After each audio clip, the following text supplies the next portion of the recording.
नमस्कार दोस्तों, प्रस्तुत है मृदुला सिन्हा जी द्वारा लिखी कहानी और उसी क्षण। एक सप्ताह से मन खिन्न हो उठा था। मायके जाने का विचार अकस्मात जागा। खिन्नता किंचित कम हुई, पर अपने मन में कोई बहाना जमा नहीं। उन्हें कैसे बताऊं? पिछले 20 वर्षों से बहाना ही तो बनाना पड़ रहा है। जब कभी छपरा जाने को मन मचलता, इन्हें मनाने में ही 2-4 दिन निकल जाते। तुम्हें इतनी जल्दी क्या पड़ी रहती है मायके जाने की?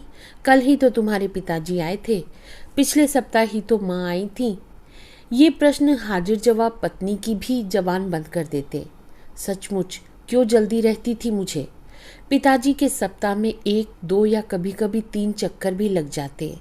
माँ भी आ जाती। कभी डॉक्टर को दिखाने शहर जाना है, तो कभी कोई सिनेमा सर्कस आया है। कभी बेटी को ही देखे बहुत दिन हो गए। माँ को भी पिताजी से अनेक बहाने बनाने पड़ते थे। वह तो पिताजी थे जो माँ की बेटी से मिलने की अबोली बेकली को पर्दानशीन ही रहने देते और उन्हें शहर लाकर मुझसे मिला दिया करते। शादी के लगभग 2 साल तक मेरे किराए के मकान में माँ नहीं आई। बेटी की ससुराल वाली बात जो थी, तब मुझे ही हर छोटे बड़े पर्व त्योहार पर बुला लिया करती। अक्सर पिताजी ही बुलाने आया करते। गांव में माँ पिताजी अकेले रहते थे और मेरे इकलौते भैया सपरिवार कलकत्ता में। दामाद की बड़ी खुशामद करनी पड़ती। अभी तो इनकी पढ़ाई का समय है, वैसे ही अंग्रेजी कमज़ोर है। बार बार मायके जाने लगी तो फिर पढ़ाई का। मेरी पढ़ाई का तो उनसे भी ज़्यादा ध्यान रखते पिताजी। वे इतनी ही सफाई दे पाते। क्या करूं, इसकी माँ नहीं मानती। इसके न जाने से तो उसका खाना पीना भी। अच्छा, ऐसा करता हूँ, इसे शाम को ले जाता हूँ, सुबह पहुँचा दूंगा। रिक्शे वाले को दरवाजे पर ही रोक लूँगा, तड़के शहर पहुँचा जाएगा। मैं पर्दे के पीछे से इनकी भ्रिकुटी निहारती। पिताजी के सामने तो वह तन्ने से रही, अंदर आते ही मुझ पर भुनभुनाते हुए 6 मील पर ससुराल न हुई, एक आफत हो गई।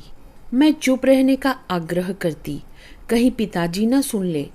मेरे दुर्बल इशारे को सबल स्वरों में जवाब मिलता, जाओ जाओ, खूब खीर पूड़ी खाओ, परीक्षा में भी लड्डू ही खाने पड़ेंगे। मैं उनकी कुढ़न की अवहेलना करती हुई एक डोलची में साड़ी ब्लाउज डालती और पिताजी के साथ चलने के लिए उद्यत हो जाती। पिताजी की दबी जबान फड़फड़ाने की कोशिश करती। इसकी माँ ने कहा था कि मेहमान जी यानी दामाद को भी। नहीं, मैं नहीं जाऊंगा, मुझे आज एक मीटिंग में जाना है। जवाब सधा हुआ रहता, मानो प्रश्न पत्र आउट हो रहे हो। ठीक ही कहते हैं, आपको कैसे फुर्सत होगी? मैं उसे यही तो समझाता रहता हूँ। वह ठहरी अनपढ़ औरत, उसे कामकाजी लोगों की व्यस्तता का अंदाजा नहीं। दाल भरी 2 पूड़ियाँ और खीर खिलाने के लिए परेशान रहती है। दामाद भी आए, बेटी भी आए। मैं उसे कैसे समझाऊं कि शहर में तो लोग रोज तरह तरह की मिठाइयाँ खाते हैं, तुम्हारी इस पूड़ी खीर का क्या? रिक्शे वाले द्वारा घंटी बजा देने से इन्हें भी राहत मिलती और मुझे भी। मुझे हमेशा भय रहता, कहीं इनकी सहन शक्ति धैर्य न खो दें, ये पिताजी को जवाब न दे दें और अंत में मेरा जाना न रुक जाए। घर पहुंचने पर माँ दरवाजे पर ही बैठी मिल जाती। रिक्शे की खटर पटर से आश्वस्त होती हुई आवाज़ लगाती, अरे भूलनी, जरा लालटेन तेज कर दो। लालटेन की धुंधली रोशनी के सहारे मछिया पर बैठे बैठे ही रिक्शे से उतरने वालों की संख्या गिनने की कोशिश करती। मेरे पांव छूते ही उनका पहला प्रश्न होता, मेहमान जी नहीं आए?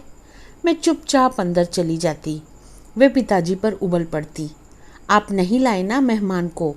इतनी मेहनत से खीर बनाई है, कहाँ कहाँ से दूध मंगवाया। व्रत त्योहार का दिन है, कोई दूध देता भी नहीं।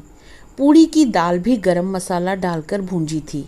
मुझे लगता है आप मेहमान जी को नहीं। पिताजी गरज उठते, बेकार की बातें बंद करो, खुद ही क्यों नहीं चली जाती बुलाने? मेहमान जी इनकी खीर खाने अपना काम छोड़कर आएंगे? इतने बड़े अफसर हैं और उनको यही। झुंझलाते हुए अपनी टोपी उतारकर आराम कुर्सी में धंस जाते पिताजी।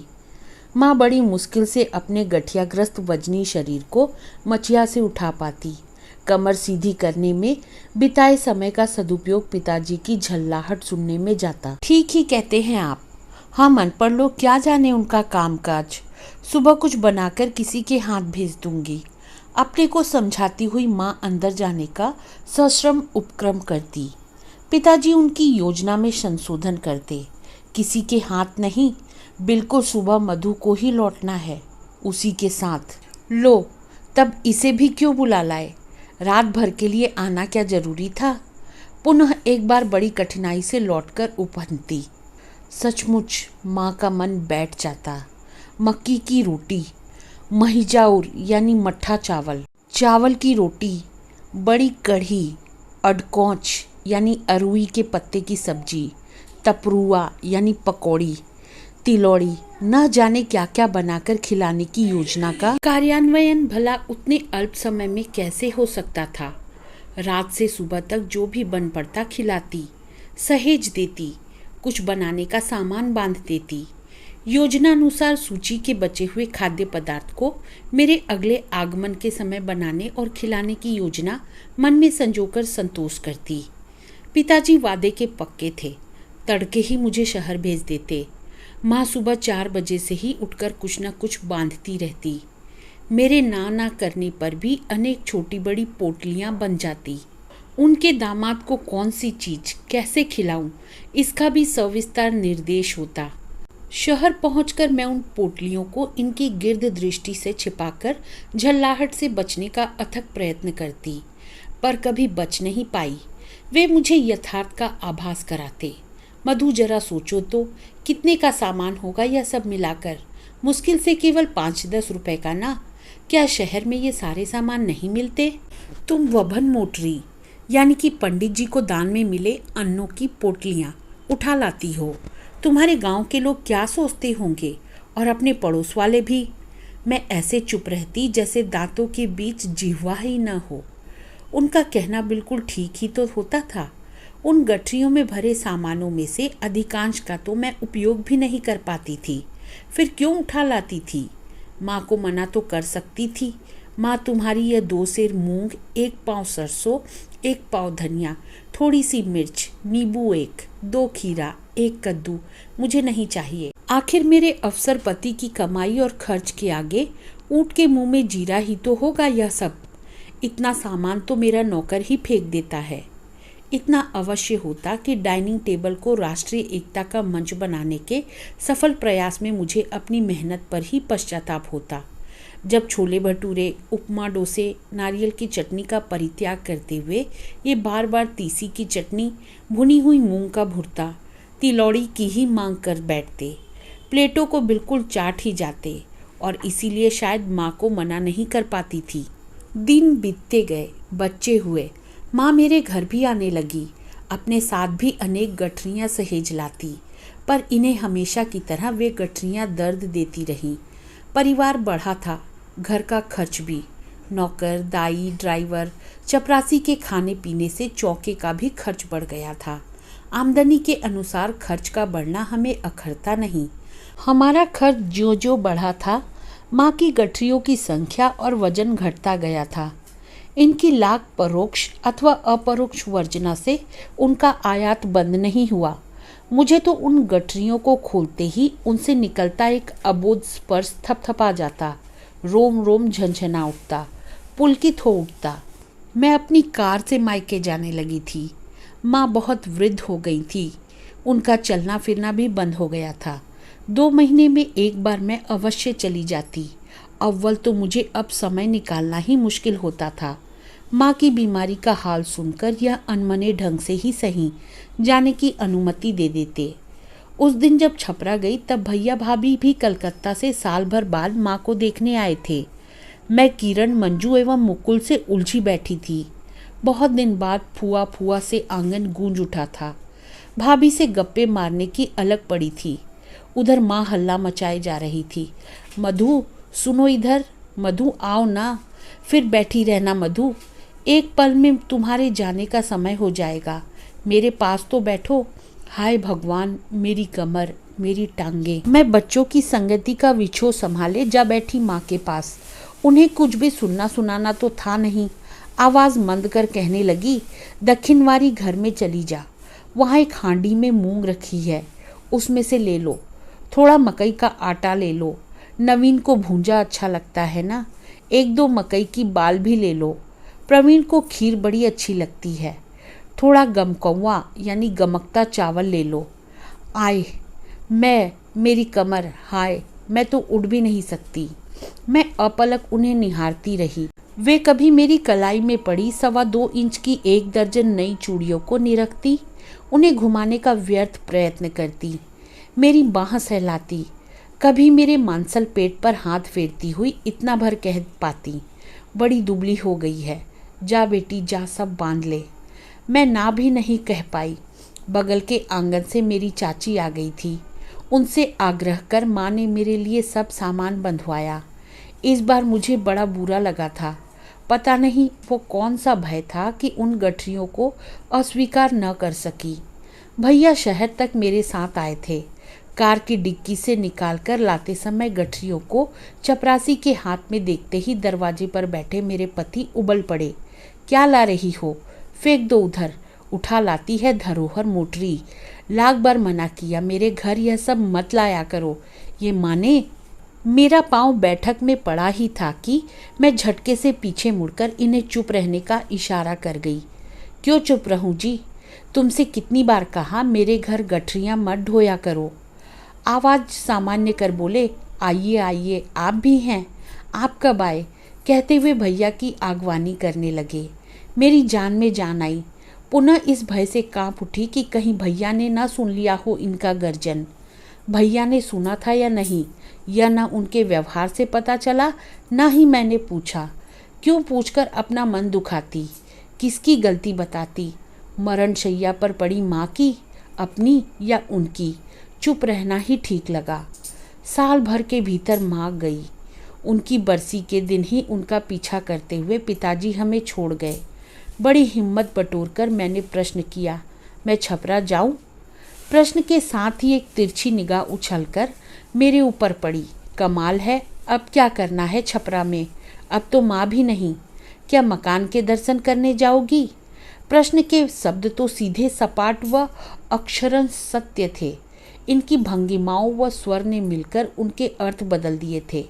इनकी बातों की परवाह किए बिना मैं एक बच्ची की तरह मचल पड़ी। जाने दो ना, 1 वर्ष तो हो गया, भाभी भी आई हुई हैं। यह नेक सलाह देने की नीयत से बोले, देखो ना कितनी गर्मी पड़ रही है, गांव में बिजली भी नहीं रहती, फिर तुम बच्चों को लेकर? बच्चों को यहीं छोड़ देती हूँ, कल ही तो लौट आऊँगी, मैं तपाक से बोली।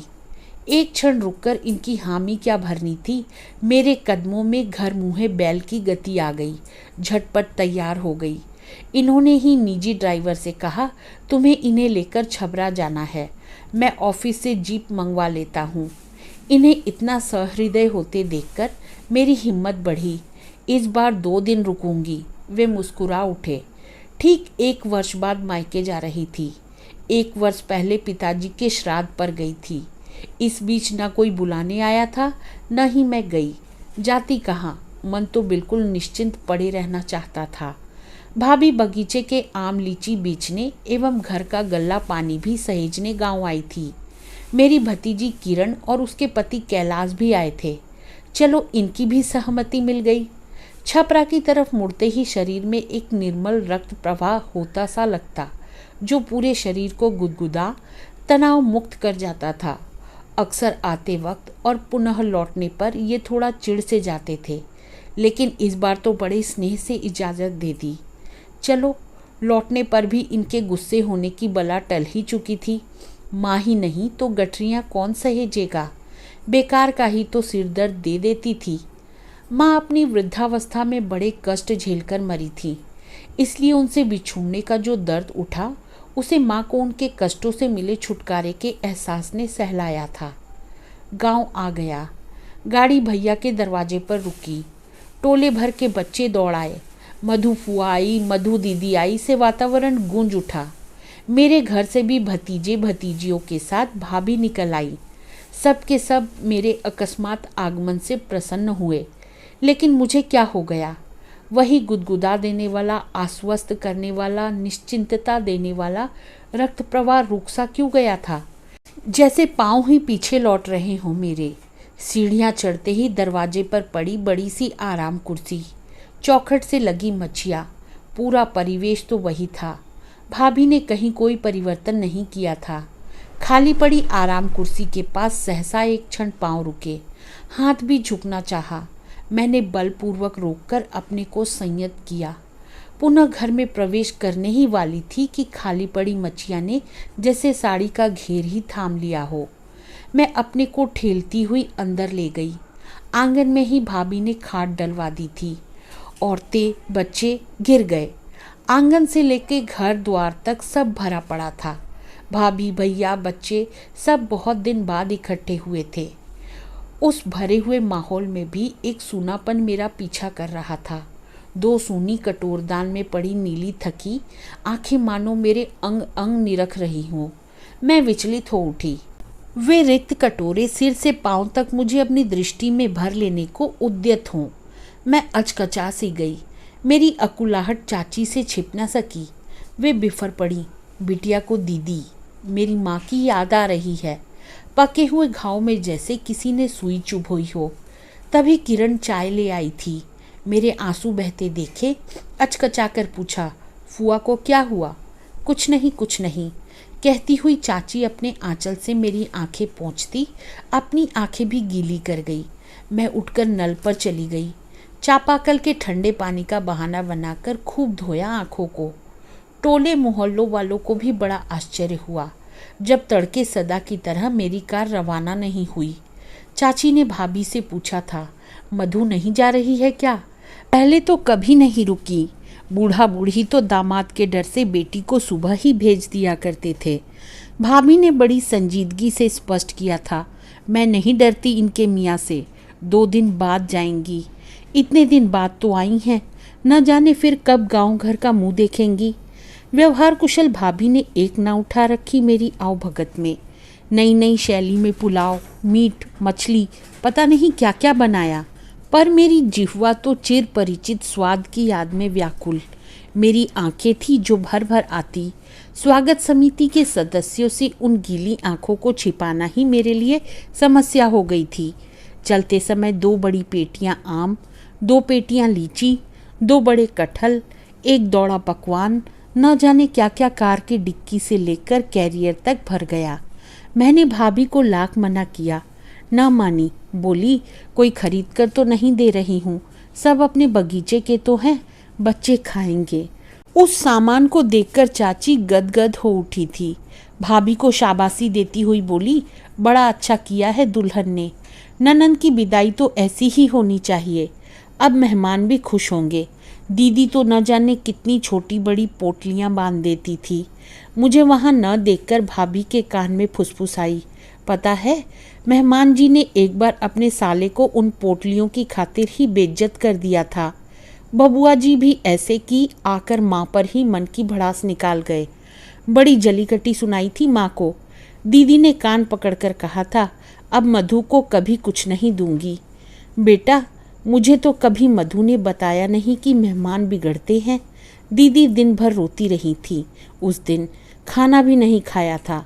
हाय, बेचारी 1 ही महीने के बाद तो संसार छोड़कर गई। कहती कहती चाची ने आंचल से अपनी आंखें पोंछ ली। बीच वाले कमरे का एक किवाड़ उड़काकर मैंने फुसफुसाई आवाज़ भी सुन ली थी। कई दिन से एक गड्ढे में ढके सिमटे थमे जल को मानो किसी ने एक नाली चीरकर पथ प्रदर्शन किया हो। जल प्रवाहित हो उठा उस सहारे के साथ। मेरी आंखों से बहती अविरल धारा में कई छोटी बड़ी धाराओं के समाहित होने से उनका वेग तीव्र हो चला था। मैं उस धार को भाभी से छिपाती घर में ही इधर उधर चहलकदमी करती रही। बाहर ओसारे से ही भाभी ने मुझे आवाज़ दी, आपके साथ किरण एवं कैलाश भी जाएंगे, उन्हें भी लौटना है। और जैसे उन्हें कुछ याद आ गया हो, किरण, अरे कोई कपड़ा है तो दे दे, मूंग, चूड़ा, मकई का आटा, सरसों बांध दूँ।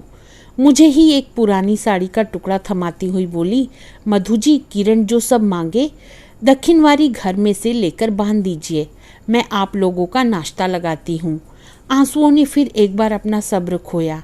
एक घर का अंधेरा, दूसरी वह बंधनहीन धारा। कुछ सूझे जो बांधूं। बड़ी मेहनत से पहले आंसुओं को बांधा, फिर वे बड़ी छोटी गठरियाँ रास्ते में ही किरण के साथ गठरियाँ उतर गई थी। गठरियाँ उतारते वक्त कैलाश इनकी ही अदा में खींचे थे। गुलाबी गुस्से से तर था उनका भी मुखड़ा। दरवाजे पर गाड़ी का हॉर्न सुनते ही यह बाहर आ गए थे। मेरी नज़र इन पर इनकी गाड़ी की डिक्की पर टिकी थी। चपरासी फलों के बक्से उतारकर बरामदे में रखता गया।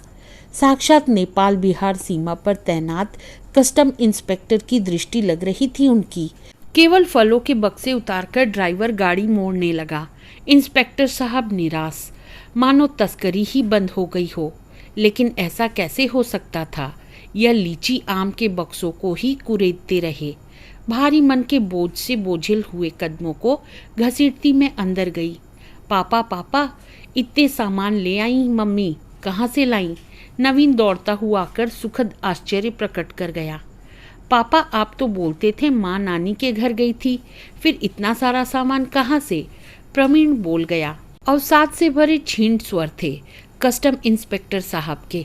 बेटा, तुम्हारी मम्मी मामी के घर गई थी। नवीन, प्रवीण, परिमल एवं 2 छोटे बड़े नौकर ड्राइवर भी फलों के बक्से अंदर ले जाकर खाली करने में व्यस्त हो गए।